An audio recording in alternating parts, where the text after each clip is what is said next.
तो नमस्कार साथियों, क्या हाल है आप लोगों के। स्वागत है आप लोगों का हमारे YouTube चैनल में जिसका नाम है गाइड ऑफ मैथ। तो दोस्तों आज की वीडियो तो बड़ी खास है और बहुत ही इंटरेस्टिंग कॉन्सेप्ट आज मैं लेकर आया हूँ आप लोगों के लिए, और वो है आप लोग स्क्रीन पर देख ही सकते हैं, import of goods with GST। जी हाँ दोस्तों, import of goods with GST। ये कॉन्सेप्ट बहुत ही सिंपल सा है लेकिन थोड़ा सा कॉम्प्लिकेटेड भी है कहीं कहीं। तो चलिए बात करेंगे इस कॉन्सेप्ट की। तो शुरू करने से पहले एक छोटी सी रिक्वेस्ट करना चाहूँगा, अगर आप लोग मेरे चैनल पर नए हैं तो आप लोग प्लीज़ सब चैनल को सब्सक्राइब कर दीजिए और बेल आइकन को भी प्रेस कर दीजिए।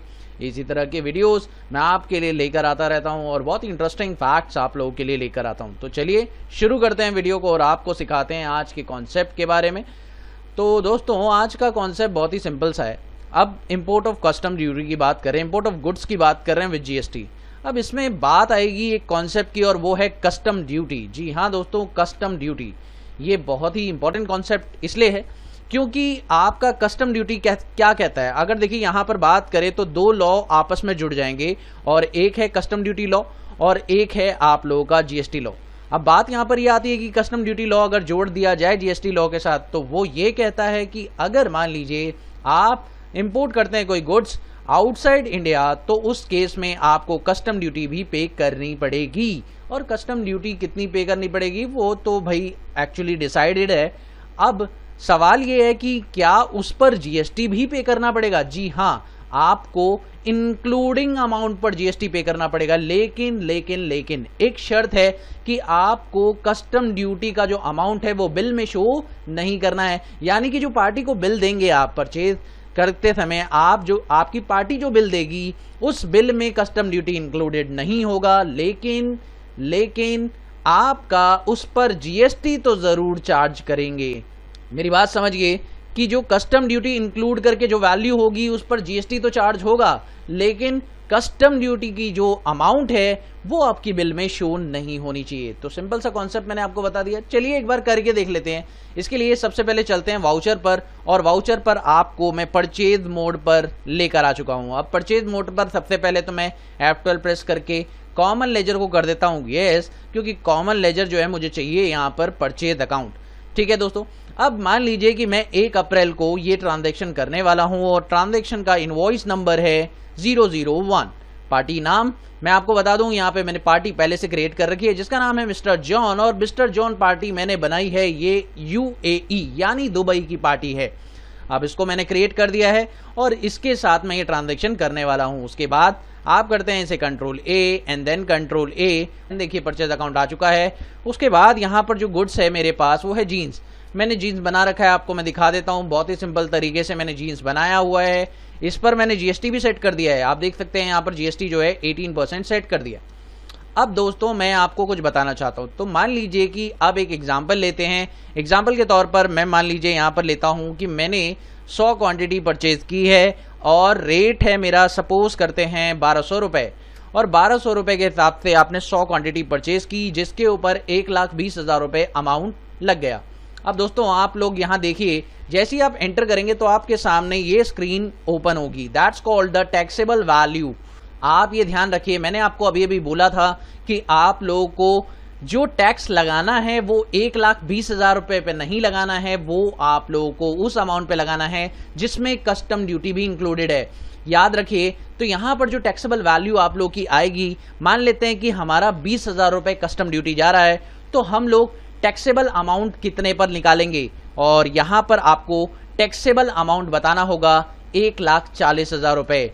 अब 1,40,000 क्यों बोला मैंने, क्योंकि 20,000 की कस्टम ड्यूटी है, यानी मैं चाहता हूं जो कस्टम ड्यूटी आपने पे की है उस पर भी GST इंक्लूड होगा।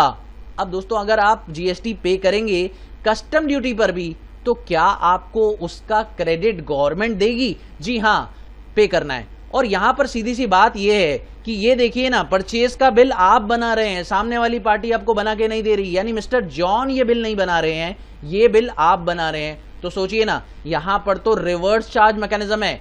1,40,000 रुपये टैक्सेबल वैल्यू बतानी पड़ेगी। उसके बाद आपको करना है यहाँ पर Alt A, और Alt A करने के बाद Alt F1। अब जैसे कि आप देख पा रहे हैं यहाँ पर आपको जो अमाउंट दिखा रहा है आपने परचेज किया है वो अमाउंट तो आपको 1,20,000 दिखा रहा है, लेकिन आप देख सकते हैं जो आपका टैक्स कैलकुलेट हुआ है वो इस अमाउंट पर कैलकुलेट हुआ है। और ये देख सकते हैं आप लोग 18% इस अमाउंट पर कैलकुलेट हुआ है। और दोस्तों एक खास बात मैं आपको बता दूं, क्योंकि यहाँ पर रिवर्स चार्ज मैकेनिज्म था, मैंने आपको पहले ही बोल दिया है, तो आप देख सकते हैं यहाँ पर रिवर्स चार्ज मैकेनिज्म का केस भी दिखाई दे रहा है। तो बहुत ही सिंपल सा कॉन्सेप्ट है, आप लोगों को बिल्कुल समझ में आ चुका है। लेकिन पार्टी का बिल जो है वो 1,20,000 रुपए का ही बनेगा।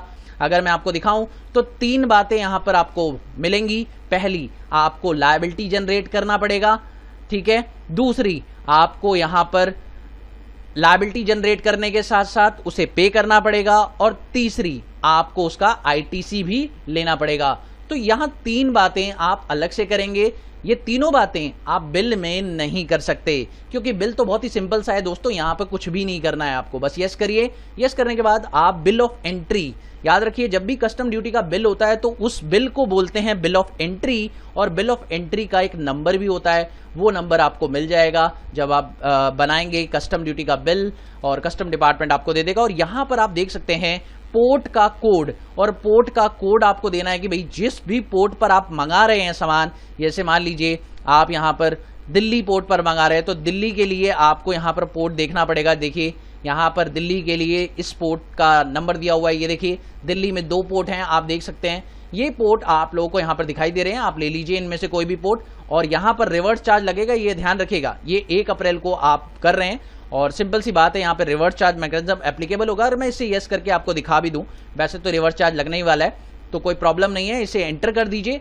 एंटर करने के बाद आप इसे करेंगे फाइनली एक्सेप्ट। ध्यान रखिएगा बिल में 1,20,000 रुपए ही दिखाई देगा। अब दोस्तों 3 काम आपको करने हैं, इसके लिए मैं आपको सबसे पहले तो यहीं से ऑल्ट जी करके GSTR 2 पर लेकर चलूंगा। तो GSTR 2 पर जैसे ही आप जाएंगे और वहां पर आप देखें तो आपको आपकी टैक्सेबल वैल्यू दिखाई दे रही है 1,40,000 रुपए, जबकि बैलेंस शीट अगर आप चेक करें और यहां पर ऑल्ट जी करके आप बैलेंस शीट एक बार चेक करें तो बैलेंस शीट में आपको आपका क्रेडिटर कितने का दिखाई दे रहा है, 1,20,000 का।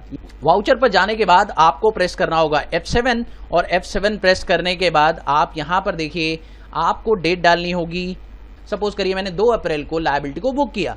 अब लायबिलिटी बुक करने का तरीका क्या है दोस्तों, यहां पर आपको प्रेस करना पड़ेगा एक शॉर्टकट, और वो क्या है ध्यान से देखिए दोस्तों। यहां पर आपको प्रेस करना पड़ेगा ऑल्ट जे, और ऑल्ट जे प्रेस करने के बाद आपको GST लेना है, और आप यहां पर इंक्रीज करना चाहते हैं अपनी tax liability under the reverse charge mechanism, तो यहां पर आप लोगों को इंक्रीज ऑफ टैक्स लायबिलिटी को लेना है। और क्यों आप लायबिलिटी को इंक्रीज कर रहे हैं इसकी वजह आपको बतानी पड़ेगी, क्योंकि आपने इंपोर्ट किया है गुड्स को।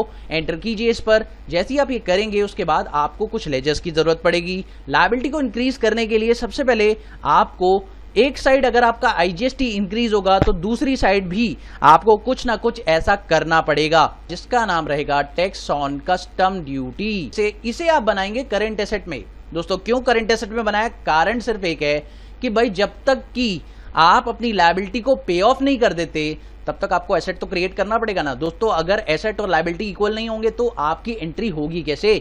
एक साइड आप IGST लाना चाहते हैं तो दूसरी साइड आपको डेबिट में कुछ तो लाना पड़ेगा। कंट्रोल ए करने के बाद आप बताइए आपकी लायबिलिटी कितने अमाउंट से होगी। तो यहां पर आपको 25,200 याद है आपको, अगर आपको याद नहीं है तो मैं ऑल्ट जी करके यहीं से दिखा देता हूं। GSTR 2 के अंदर अगर आपको दिखाऊं तो यहां पर आप देख सकते हैं 25,200 की जो आपकी टैक्स लायबिलिटी थी वही आपको यहां पे लिखनी है। तो आपने लिख दिया, और क्रेडिट में आप लिख देंगे यहां पर IGST, और यहां पर बता देंगे जो भाई 18% जो आपका GST लगा था वो किस वैल्यू पे लगा था, 1,40,000 रुपए पर। ध्यान से दोस्तों गलती नहीं करना है, 1,40,000 रुपए पर 18%, 25,200 आपकी लायबिलिटी है, और ये आपकी लायबिलिटी क्या हो गई है, बुक हो गई है। जैसे ही आपकी लायबिलिटी बुक हो जाएगी आप एक बार ऑल्ट जी प्रेस करें और GSTR 2 में आए। वापस से GSTR 2 में आ गए हैं, और अब आप देखें आपकी लायबिलिटी बुक हो चुकी है दोस्तों। बहुत ही सिंपल तरीके से लायबिलिटी को मैंने बुक कर दिया है। और अब लायबिलिटी बुक करने के बाद अब मैं क्या करूंगा, बैलेंस शीट आपको दिखाता हूं। एक बार ऑल्ट जी प्रेस करते हैं और बैलेंस शीट में आपको दिखाते हैं। एक बार लायबिलिटी चेक करिए, यहां देखिए लायबिलिटी अराइज हो चुकी है, लेकिन साथ साथ टैक्स ऑन कस्टम ड्यूटी भी अराइज हो चुका है। अब ये लायबिलिटी अराइज हो चुकी है, आप देख सकते हैं यहाँ पर आपकी GST लायबिलिटी अराइज हो चुकी है। आपको अब कर देना चाहिए इस लायबिलिटी को पे, और गवर्नमेंट ने बोला भैया जब लायबिलिटी आ चुकी है तो पे भी कर दो, तो सीधी सी बात है लायबिलिटी आ चुकी है तो आपको पेमेंट भी कर देनी चाहिए। आप करेंगे F5 और 2 तारीख को आपकी लायबिलिटी अराइज हुई थी और 2 तारीख को ही आप क्या कर देंगे, गवर्नमेंट को पेमेंट कर देंगे। पर दोस्तों इस समय आप गवर्नमेंट को 2 चीजों की पेमेंट करेंगे, एक तो आप कस्टम ड्यूटी की पेमेंट करेंगे और दूसरा आप पेमेंट करेंगे किसकी, IGST की। दी हाँ दोस्तों, IGST और कस्टम ड्यूटी दोनों की पेमेंट आपको करनी है, तो ध्यान से गलती मत करना।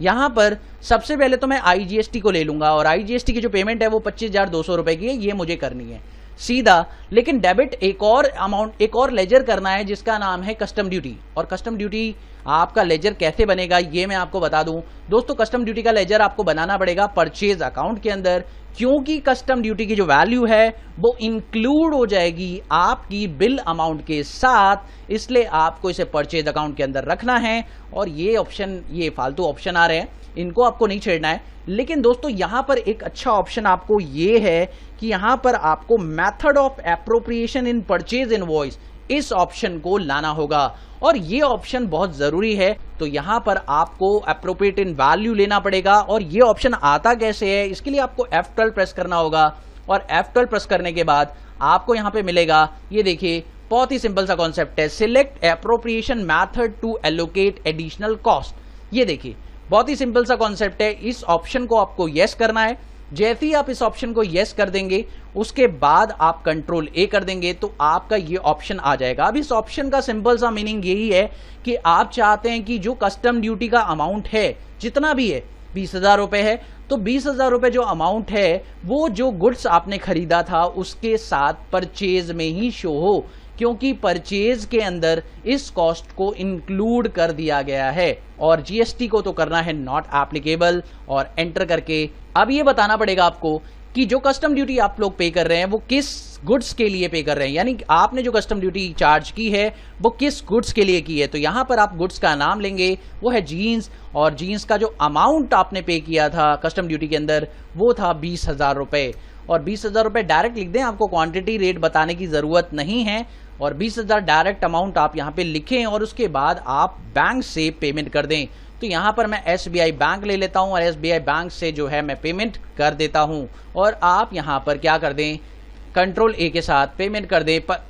45,200 की पेमेंट आपकी हो चुकी है विद द चेक, जो भी आप पेमेंट करना चाहते हैं। तो यहाँ पर आप देख सकते हैं IGST का जो लेजर था वो 0 हो चुका है, यानी आपने IGST की पेमेंट कर दी है। Now you want to take a credit, दोस्तों अब तो मुझे ITC लेना होगा।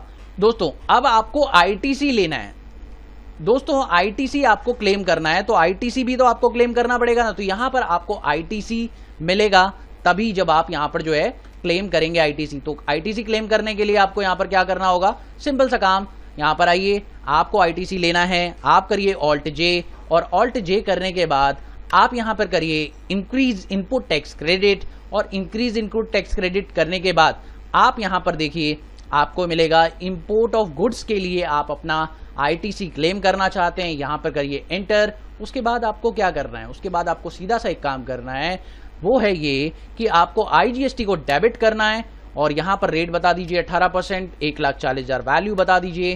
उसके बाद आपको 25,200 की वैल्यू बतानी है और यहां पर दोस्तों आपको उस लेजर को हटाना होगा टैक्स ऑन कस्टम ड्यूटी का, उस लेजर का जो बैलेंस है आपको यहाँ पर 0 करना होगा। ये दोस्तों बहुत ही सिंपल सा पॉइंट है कि आपको उस लेजर का बैलेंस यहाँ पर 0 करना ही पड़ेगा। इसे यस करें और आप ये देखिए ये पूरा का पूरा आपने पीरियड बता दिया, बिल ऑफ एंट्री नंबर जो भी आपका था वो आपने बता दिया, डेट बता दिया भैया जो डेट था आपका, उसके बाद आपने पोर्ट भी बता दिया, सारी चीज़ें आपने यहाँ पे मेंशन कर दी है, कोई दिक्कत वाली बात नहीं है। तो आप लोग पूरा का पूरा डिटेल यहाँ पे बता सकते हैं और एंटर करने के बाद आप इसे एक्सेप्ट करें। एक्सेप्ट करते ही आपको ITC भी मिल गया, आपका प्रॉब्लम भी सारा सॉर्ट आउट हो गया। एक बार Alt G करके मैं आपको दिखाना चाहूँगा, एक बार बैलेंस शीट चेक करते हैं दोस्तों। ये देखिए 25,200 का ITC आप क्लेम कर पा रहे हैं, यहाँ से आपकी कस्टम ड्यूटी खत्म हो चुकी है, सारा काम बिल्कुल सिंपल तरीके से हो चुका है, कोई प्रॉब्लम है ही नहीं। और अगर आप Alt G प्रेस करें और आप GSTR 3 भी चेक करें तो GSTR 3B में भी आप देखें आपको ITC मिल रहा है, तो कोई शक वाली बात ही नहीं है, सारा काम सब कुछ प्रॉपर तरीके से हो चुका है। तो प्रोसेस बिल्कुल कंप्लीट है। मुझे उम्मीद है कि आप लोगों को यहाँ पर कस्टम ड्यूटी का ये कॉन्सेप्ट अच्छे से समझ में आ चुका होगा। अगर आप लोगों को कोई डाउट है तो आप मुझे कमेंट सेक्शन में पूछ सकते हैं। Thank you so much for watching my video. Have a wonderful day दोस्तों। Happy learning. बाय।